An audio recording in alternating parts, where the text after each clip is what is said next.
Hello. Today we bring you a very interesting panel discussing the impending government shutdown, issues across cabinets in the administration, and the recent attacks on the Gaza aid flotilla heading towards Israel. Stay tuned.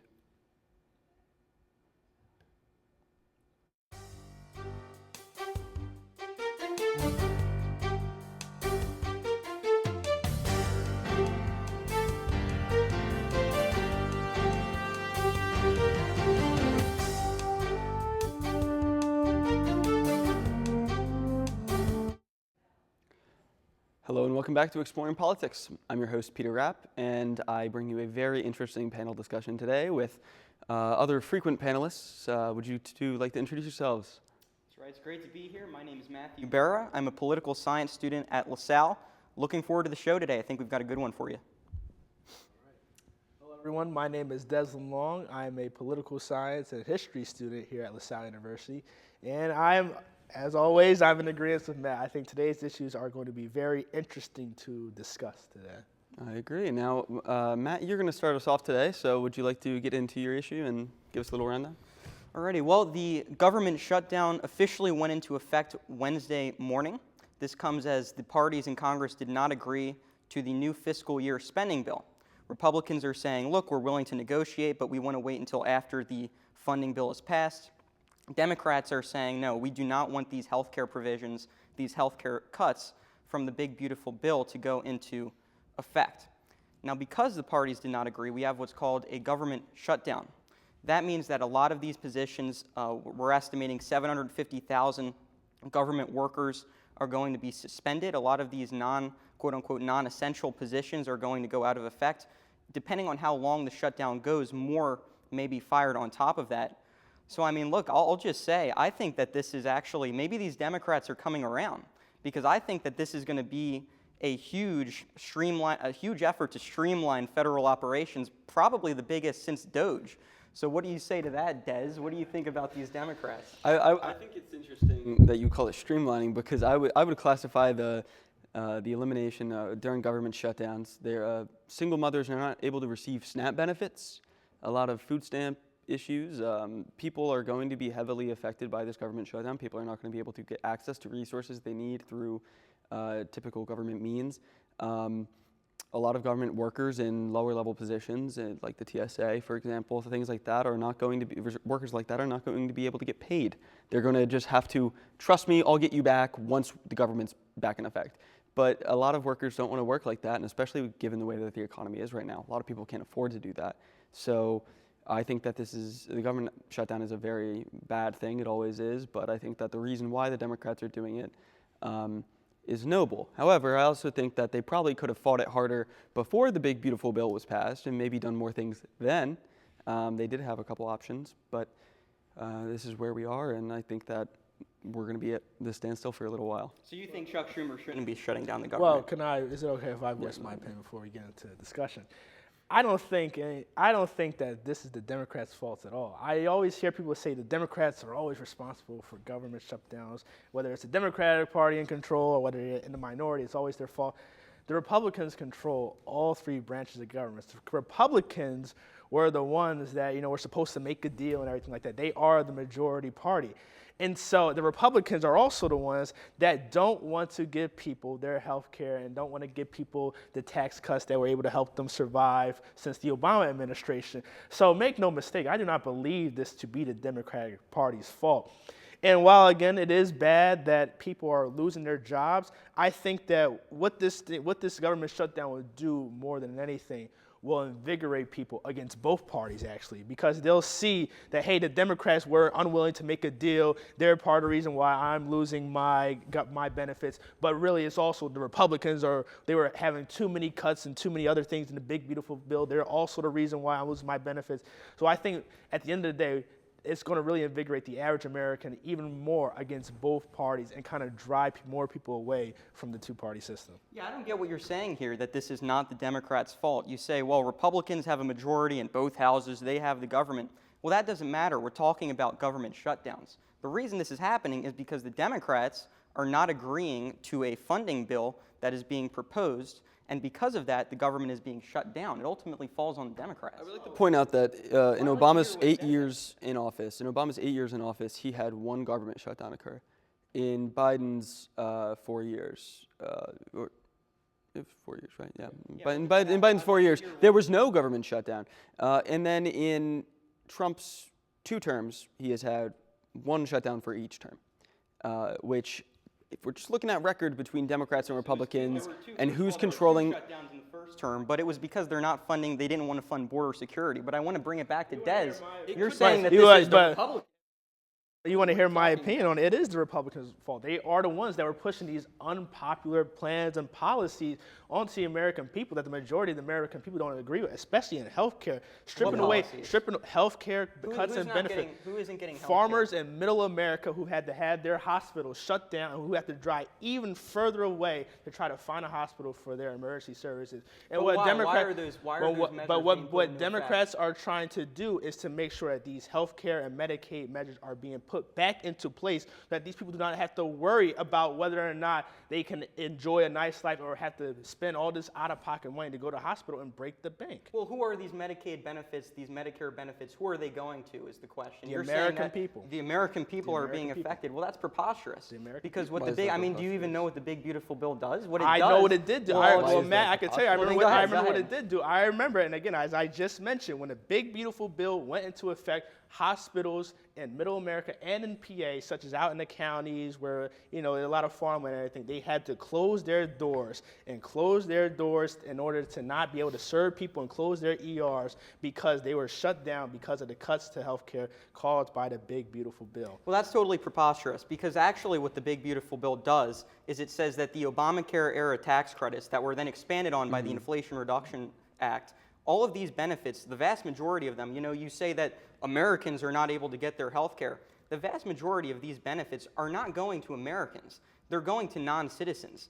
Now, you may say that they're, can I make a point? You like to interrupt everyone and else. And also, I just have to say something I haven't spoken in a little while. You're looking at what the big beautiful bill does. What Des is bringing to you is things that actually happened after the implementation of the bill's policy. What you are giving us is what Trump and the Trump administration wants the big beautiful bill to do, what they say it does. However, the issue is, in actuality, what is occurring is what Des is saying. Hospitals are shutting down. People are losing access to health care in middle America. What people are losing access to health care? The people who are near hospitals that are... Which people? Are these Americans or are these non-citizens? I don't know how many illegal immigrants you have in central PA. You don't. What are you talking? I don't. You don't know. You're saying. So you guys are talking. I don't think there are very many. Americans are being affected. Oh, but I actually don't know how many illegal because you haven't done any research. Central PA was one of the places that was affected by the big beautiful bill. Okay, that's fine. And there are not very many. Who is many. being affected in Central PA? Because I'm saying, if I can make an argument here, that you guys say Americans are being affected, middle-class Americans. The vast majority of these people are not Americans. Do you have data on that then? Yeah, sure. I could give you the data if you'd let me talk. A lot of these people are people who are so-called entrants from Cuba, from Haiti. These entrants, whatever that means, sure, they're here legally by whatever the standard of law is, but these millions of people, these hundreds of thousands of people, they come to America, and then our intensive welfare policy, our health care policy, the Obama tax credits, they go to these people. They are not going to America. Okay. That's what Unfortunately, the big beautiful bill the exact number on yeah, I don't believe we're going to be able to get there, guys. We are out of time. We're gonna have to move on to the next thing. Unfortunately, now Des, would you like to introduce your topic? Yes. So my topic for today, there has been a variety of different concurrences, opinions, and things that have been going on with the Trump cabinet as of recently. So just last week or a few weeks ago, we had the Department of Health and Human Services revealing that pregnant women who use Tylenol during their pregnancy are more likely to have children who are born with autism. Just a few days ago, we had a military meeting of over 800 of the top generals and admirals in our armed forces conducted by Secretary of War or Secretary of Defense Pete Hegseth and President Donald Trump, where they basically put in new military standards and, quote, we're getting rid of fat generals and also imposing male combat standards on our combat troops. And then also recently, pretty much just today or yesterday actually, we had regional rail fires with SEPTA, so this is a bit closer to home, and it has caused the Secretary of Transportation, Sean Duffy, and the National Transportation Safety Board to advise SEPTA to take more than half of their regional rail lines out of service because of all the different fires that have been happening during regional rails. So we kind of have a bit of a lot of topics all wrapped into one, but that's just kind of the gist, and who would like to take that away? Yeah, I mean, there's a lot there to tackle. First of all, you said that the administration is now advising pregnant women not to take Tylenol. Well, it's not just the administration. It's actually, we had a tweet that was surfaced like from years ago from Tylenol themselves, which specifically advised, do not take our product if you're pregnant. So, you know, we do have a problem in this country with rising autism. We don't know why exactly that is. I think it's important that we figure out why. Trump's been consistent on this for years. Now, as far as what you said about the Secretary of War, Pete Hegseth, what he said to these generals, you said that he's imposing male combat standards.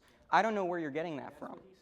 No, he didn't say that. He said the standard for being in the military is going to be high because it is the American military. It is the premier military. It's interesting. He is not excluding women. If women meet the standards, then they can be in the military. He did not say anything against women, but he did say male standards for combat and troops. let me get into what that means. You'll have to do. Okay, go ahead, Peter. Because I looked over what this means. There's going to be changes to men shaving, like the standards with which men are held to shaving. There are a lot of men who are currently allowed to grow out a beard, even in the Marine Corps, where that's not typically allowed, because African Americans typically have issues with, there's a skin condition where when you shave over and over and over, the hairs often become ingrown and painful, and there are issues with razor bumps and things like that that are not good for your troops to have. So these men are given permission to grow their beards out for their own health and for the general morale of the regiments. So you think he's like targeting African Americans? You think? I don't know if that's necessarily what he's that's what targeting, you're but that's implying. what he does. But that's what this does. Okay. Well, what was I'm just saying that's what I'd it like does to talk here. about? Yeah, you're not allowed to grow like beards in the military. Big deal. What you're saying now is that he's imposing these male combat standards. He is not imposing Those are combat his words. standards. Yeah, but what does that actually mean? It means what he said, which is that it's going to be a high standard in the military. So if you have to do 100 push-ups a day, whatever it is, whatever the standards are, if women can do that, then they're allowed to be in the military. I think it's now, interesting. For what it's worth, I don't even agree. I think it should be a boys-only club. But that's not what this administration is saying. What they're saying is that there is a high standard in the military. Allow us to respond. The thing with the higher male standard is It's a high standard. Sure, okay. He's supposedly raising the standard, while at the same time he is removing safety nets that allow people who are victims of sexual assault or sexual harassment to actually receive any sort of justice in the military. He removed a lot of things that allow for people who commit sexual assault, sexual harassment in the military to be properly prosecuted. So if anything, I would say that probably lowers the standard of the men in the military, because you're allowing more sexual harassers, sexual assaulters to remain in the armed forces. I think that's a bad look on our nation's armed forces, and I think that's a bad thing for the people in it. Well, I mean, what you keep doing is you keep expanding the goalpost because you know you've got no argument for the standards being high. You keep saying, well, he's not letting people grow beards. Well, he's saying that you're not allowed There's to no do goalpost. I'm saying Yes, that the you are. things You that keep he expanding says it. he's doing Well, are not the things that problem- he's actually The doing. fundamental thing that this is about is the fact that we have these DEI policies in the military. What these DEI policies did was they lowered the standards so that we could be more inclusive to women, to people who may not be qualified. That is not the job of the military. The job of the military is to be the premier fighting force in the world.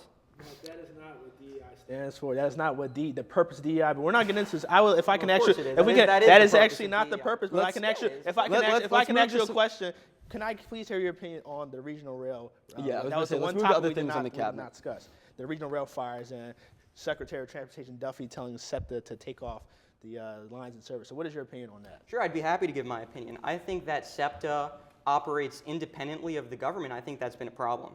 I think that what SEPTA does is they act sort of as a quasi-private and public institution because they do their own funding. They get their budget allocated, whether it's from Josh Shapiro, whether it's from Sherelle Parker, and then they spend that money. And they spend that money oftentimes on awful things. Like we're investing millions of dollars into like these electric buses, many of them aren't even used. And now we've got this major issue where you've got, I think it was 5 regional rail fires this year.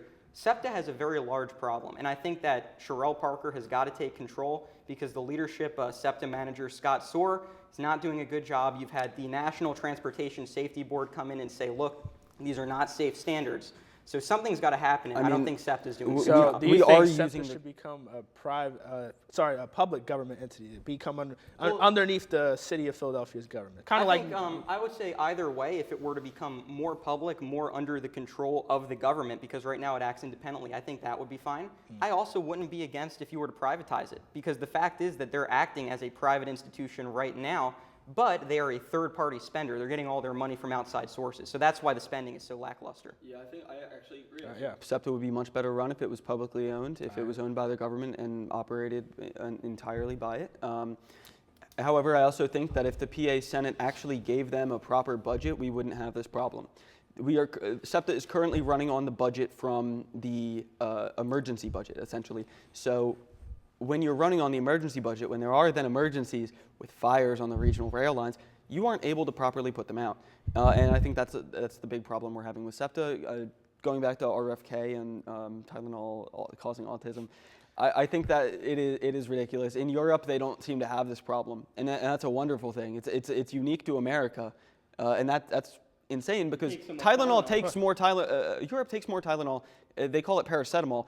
That is what they just take over there for everything. So it doesn't make sense that we only have this problem in America when no other country in the world found this. And if I can also butt in and ask, what is the big deal with autism? Why are they trying to victimize it so much? We are getting better at identifying it, and that's why rates are going up. They are acting like people who are autistic. It's a worthy call. We want to figure out what's causing autism. But we're not demonizing it. It's a problem. In my opinion, the government is demonizing. They think that everyone with autism, it seems like, falls under the same umbrella. All right, well, when it's a spectrum.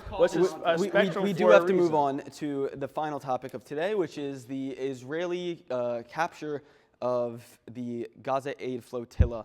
Notably, activist Greta Thunberg was seized by the Israeli government, the IOF forces, and all of the numerous ships that were in the Gaza aid flotilla attempting to deliver humanitarian aid to Gaza, which left, I believe, from Spain. They crossed the Mediterranean. They were accompanied by, I believe, two Spanish ships and 1 Italian, or the other way around, not exactly sure the number. They were originally struck or attacked by drones, first off the coast of Tunisia and then again off the coast of Crete in Greece, and that is why the military vessels from Spain and Italy are accompanying them. This flotilla of about, I believe, 50 to 60 ships arrived off the coast of Egypt and Israel and Gaza just last night, and it was immediately assaulted by IOF forces who took all of these activists into custody and then began having trials for them without any proper legal representation. I think this is a gross violation of international law. It is going against humanitarian aid, which the UN is typically against. However, the UN has not exactly done anything. They have been condemned by Amnesty International for this, and I believe that fundamentally what they are doing, I would call it a war crime. You cannot attack humanitarian aid. If I could go first, I think these recent actions are just adding unto everybody's growing issues and growing problems with Israel. I mean, just last week, you had many Western countries, such as the United Kingdom, I believe Canada, and also Australia, saying that they are recognizing the sovereignty and recognizing Palestine as a state. Everybody is becoming fed up with Israel during this crisis. And we've talked about this before last week when we were on our previous show. And I think that their continued actions are doing nothing but alienating them from the rest of the world. And it's like, you would think, when are they going to realize that they're fighting a losing battle and it's time to give up? Well, that's a great point. They're definitely fighting a losing battle on the propaganda front. They're no longer winning. A lot of young people, a lot of young Americans specifically, a lot of old people feel a certain way about Israel. They like Israel. But a lot of young people in this country do not like Israel. And that's also on the side of the right wing now, too. It was originally kind of a left-wing phenomenon. But I think you're absolutely right about that, Des. Israel is alienating the world, and they really only have one supporter, which is the United States. I hear people talking all about how Israel has this right to exist, Well, their right to exist is precipitated on America's military support. When America's military support ends, they don't have any friends in this world. So I do think that they're alienating the world. I think that it's not our conflict. There's a long history behind this conflict. We shouldn't be helping them. We shouldn't be helping other countries. We should be worried about our own country. We should be worried about Americans.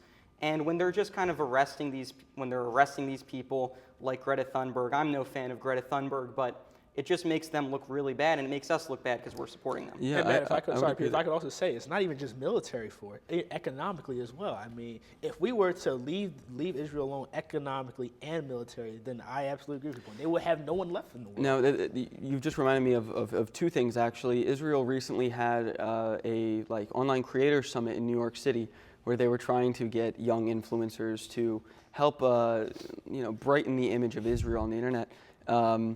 And I think that's very interesting that they realize that it's a propaganda battle. Netanyahu spoke at this conference about the importance of spreading the good image of Israel on the internet. And I think that if you have to recruit a bunch of influencers to talk about how not committing war crimes you are, you're probably doing something wrong.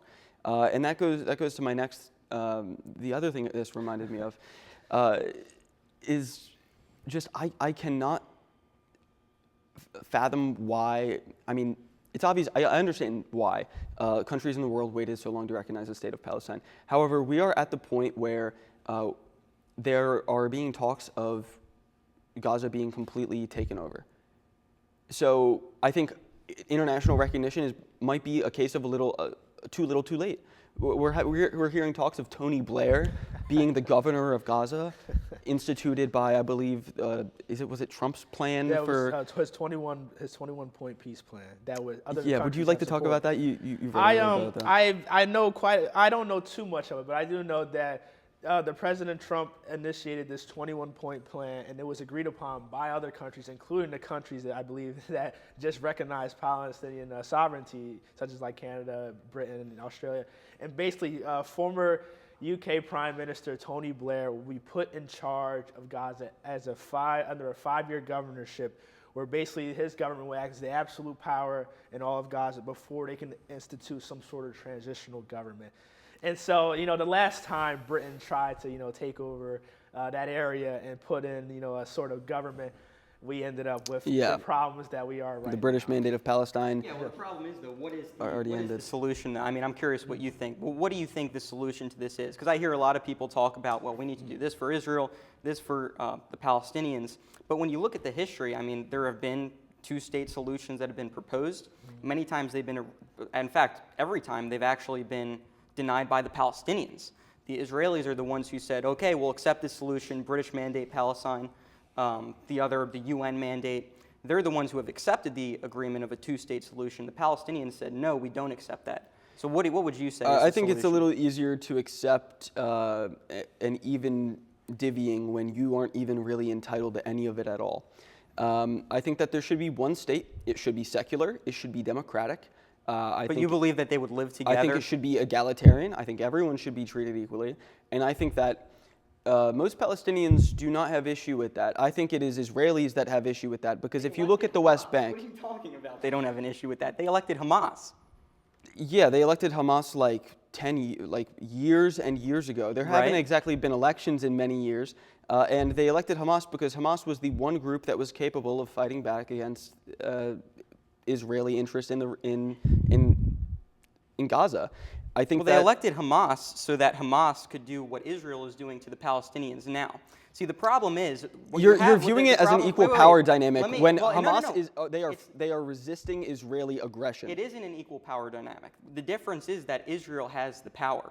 If Palestine had the power, the same thing would be happening to them. You can't say that though, because I can say that because that's what all of history is. You say we need. But that's not the case that is in the world, so you can't just say that. But Peter, you say that we need this egalitarian solution. You don't actually believe there is an egalitarian solution, because this all started. You can't tell me what I believe. That is true. I believe that. These people couldn't live together from the very beginning, though. Historical perspective. They very well could, and they did. If I can offer a historical perspective, once the state of Israel was created around 1947, 1948, that area was actually pretty evenly evenly split between Israel and Palestine. But then as the years and years went on, the Israeli government started encroaching on Palestinian territory and also territory that was supposed to be neutral territory, such as Jerusalem. This started We do have to wrap though. We are currently out of time, guys. People do not get along. Okay, so we are going to go to our final thoughts.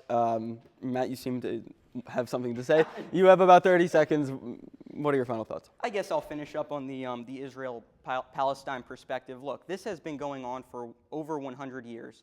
A lot of it started in 1929. You had the Western Wall riots, and this happened because the Jews and the Palestinians did not get along. They didn't get along because you had a lot of Jews that were coming in very fast. They wanted Britain to slow down immigration. These people have never gotten along throughout their history. People say two-state solution. Well, what is the two-state solution? Because there have been two-state solutions proposed in the past, and they've never worked. All right. Now, Des, what are your final thoughts? I think that today's episode is really highlighting how government can and cannot work for its people. And we've talked about the government shutdown. We talked about the issues with the cabinet. We've also talked about even international governments in Israel. So I think that, in short, government's in a very precarious position right now, and it leaves many to wonder, what will the state of government look like for not just the U.S., but for everyone in the world for the next few years? I think, going to mine, I think politically we are seeing there are a lot of very despicable forces within governments around the world, a lot of violations of human dignities and human rights, governments not doing what is best for their people. And I think that we are seeing this extended outwards, an advancement of these forces, but I think that also we are seeing a lot of people becoming very upset with that. A lot of people in the West who typically are conventionally pretty happy with their government no matter what's really going on are actually becoming politically involved and angry about what's going on right now because it's affecting everyone. So it's very important we have these conversations. Thank you for tuning in today, and we will all see you next time. Have a nice weekend.